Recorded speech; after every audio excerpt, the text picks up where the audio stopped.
అన్ని బంధాలు ఆర్థిక సంబంధాలేనన్న మాటలు ఆ ఫ్యామిలీకి అతికినట్లు సరిపోతాయి. అయిన వాళ్లే అన్యాయం చేశారని, నేరం చేసిన వారెవరో తెలిసినా పట్టించుకోవడం లేదని చెబుతూ వచ్చిన మహిళ తానే రాజకీయాల్లో వచ్చి న్యాయం కోసం పోరాడాలని చూస్తున్నారు. ఇంత చెప్పాక ఆమె ఎవరంటే వైఎస్ సునీత పేరే గుర్తొస్తోంది. ఆమె పొలిటికల్ ఎంట్రీకి రంగం సిద్ధమైనట్లు వార్తలు బలంగా వినిపిస్తున్నాయి. శుక్రవారం తన తండ్రి వర్ధంతి సందర్భంగా ఆత్మీయ సమావేశంలో కీలక ప్రకటన ఉంటుందని అందరూ ఎదురుచూస్తున్నారు.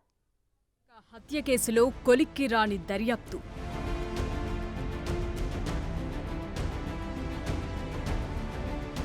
న్యాయం కోసం పోరాటం సాగిస్తోన్న సునీత.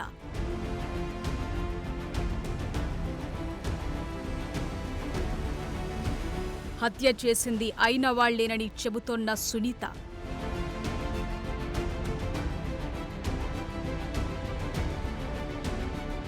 రాజకీయాల్లోకొస్తే న్యాయం జరుగుతుందనే భావన.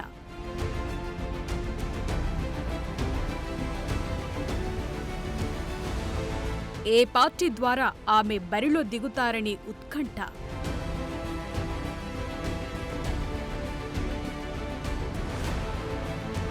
కడప జిల్లాలో రాజకీయ పరిణామాలు వేగంగా మారుతున్నాయి. గత ఎన్నికలు కూడా వివేకానందరెడ్డి హత్య చుట్టూ తిరిగాయి. సొంత బాబాయిని హత్య చేశారంటూ జగన్ చేసిన విమర్శలు గత ఎన్నికల్లో ఆయనకు కలిసొచ్చాయంటున్న రాజకీయ వర్గాలు ఇప్పుడు కూడా వివేకానంద కేంద్రంగా ఎలక్షన్ ఉంటుందని అంచనా వేస్తున్నారు. వివేక హత్యనే ప్రధానాస్త్రంగా ప్రతిపక్షాలు వైసీపీని టార్గెట్ చేస్తున్నాయి. ఇదే టైంలో వివేకానందరెడ్డి కుమార్తె వైఎస్ సునీత ఢిల్లీలో పెట్టిన ప్రెస్ మీట్తో మరింత రచ్చరగిల్చారు.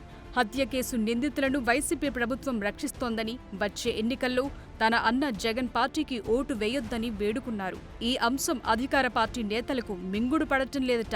ఎన్నికలు సమీపిస్తున్న నేపథ్యంలో వివేక హత్య కేసును ప్రజల్లోకి తీసుకెళ్లేందుకు ప్రతిపక్షాలు వ్యూహరచన చేస్తుంటే, మరోవైపు సునీత కూడా ప్రజల్లోకి వచ్చేందుకు సిద్ధమవుతున్నట్లు సమాచారం.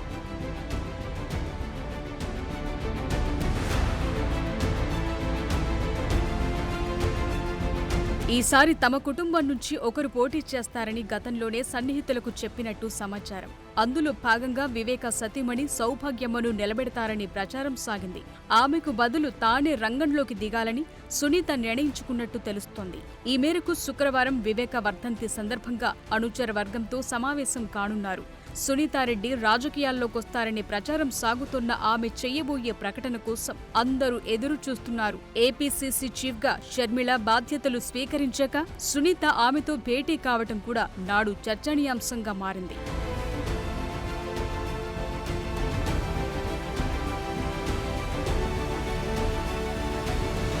కడప పార్లమెంట్ లేదా పులివెందుల అసెంబ్లీ స్థానం నుంచి పోటీ చేయాలనే భావనలో సునీత ఉన్నట్లు ఆమె వర్గీయులు చెప్తున్నారు. తొలుత తన తల్లిని నిలబెట్టేందుకు నిర్ణయం తీసుకున్నా తానైతేనే సమర్థంగా ఎదుర్కొంటానని సునీత భావిస్తున్నారట.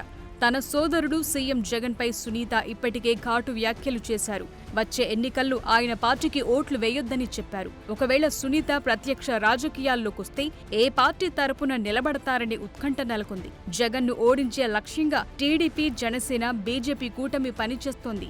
ఓటమిలో భాగంగా ఆమె నిలబడితే కూటమి వ్యతిరేకంగా ఉన్న కాంగ్రెస్ పార్టీ నుంచి ఆమెకు మద్దతు పలికే అవకాశం లేదు. ఇప్పటికే షర్మిల కాంగ్రెస్ పార్టీ నుంచి అన్ని నియోజకవర్గాల్లోనూ అభ్యర్థులను నిలిపేందుకు సన్నాహాలు చేస్తున్నారు. అలా అని సునీత కాంగ్రెస్ నుంచి పోటీ చేస్తే ఆమెకు ఓటమి తరపున మద్దతు లభించే అవకాశాలు లేవని రాజకీయ వర్గాలు అభిప్రాయం వ్యక్తం చేస్తున్నారు. ఇండిపెండెంట్ గా పోటీలో ఉంటే సునీతకు టీడీపీ, జనసేన, బీజేపీ సహకరించే అవకాశం ఉందనే చర్చ సాగుతోంది. ఆమె స్వతంత్ర అభ్యర్థిగా పోటీ చేయటమే కరెక్ట్ అనే అభిప్రాయాలు వ్యక్తమవుతున్నాయట.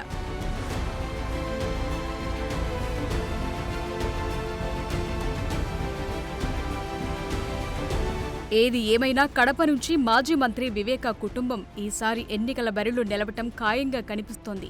అయితే సౌభాగ్యమ్మ ఉంటారా లేక సునీత ఉంటారా అన్నది ఆసక్తి రేపుతోంది. తండ్రిని చంపిన హంతకులను పట్టుకోవాలంటూ చేస్తోన్న సునీత పోరాటానికి భారీ మద్దతు లభించే అవకాశాలున్నట్లు రాజకీయ పండితులు అంచనా వేస్తున్నారు.